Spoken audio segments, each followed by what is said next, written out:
our next honoree. Our next honoree is a person who is loved and respected by 300,000 CSEA members of the Service Employees Association. A person who has faced many difficult challenges in his personal life and conquered so many battles. A person who has stood side by side with his members and fought against injustice in the workplace. A person who is not afraid to go against our own rank and files. A person who encourages us to get involved and inspires us not to be afraid to speak up and to never give up.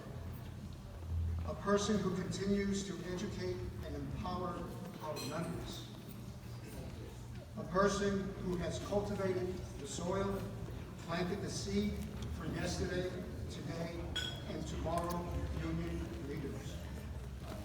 A person who is a mentor to many of us, me especially. A person of faith and courage, a devoted father and grandfather, a loving husband who's married to Kathy, his wife, who, by the way, on April 28th of next month, they will be celebrating their 40th year anniversary.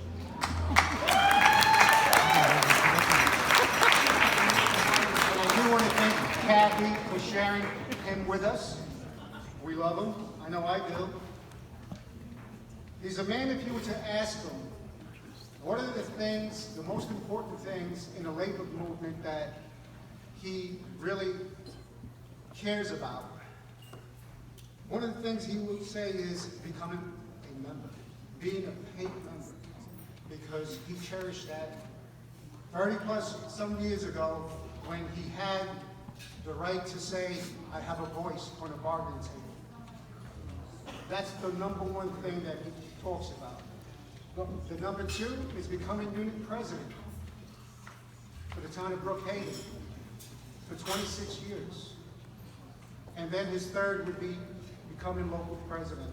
And I think he served 10 years until Danny Donahue, our statewide president, called and says, Bill, we need you. A person who remains just as committed today to the ongoing struggles for social, racial, economic justice for workers in the community. I would tell you one thing. We both graduated from Lee class back in 2007. I met Bill, I believe, in 2002. We were doing a campaign at Sachem. We're trying to organize the Sachem schools. And I met him, and I think it was about 1,000 members we were trying to organize. And I said to myself, oh, this guy's interested. 2 years down the line, we're in a lead class together, and I said to myself, what is he doing here? This guy has a wealth of knowledge and so forth. And he said, the leadership is leadership to engage new leaders. And he said, my goal is to empower others, and I need to do that, starting today. And that was back in 2007.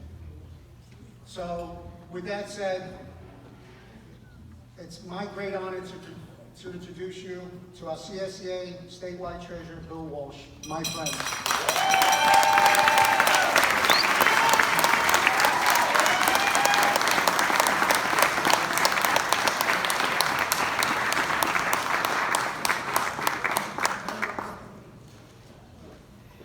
Wow, I should stop too right now.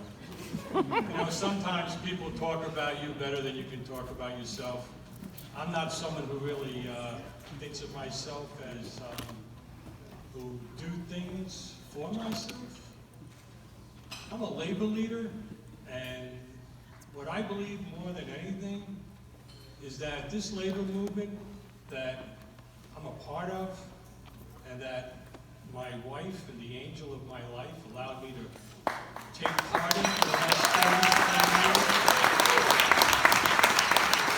It's something bigger than each and every one of us in this room. And, you know, when Richie said he wanted to do this, I said, why? And he said, well, because you've done a lot of things in the union. I said, well, actually, I'm the one who has gained the most by knowing what a union was. Where I came from, upstate New York, I didn't know what a union was. At 18, I went in the military, met people for the first time that didn't come from New York, spoke funny, looked different.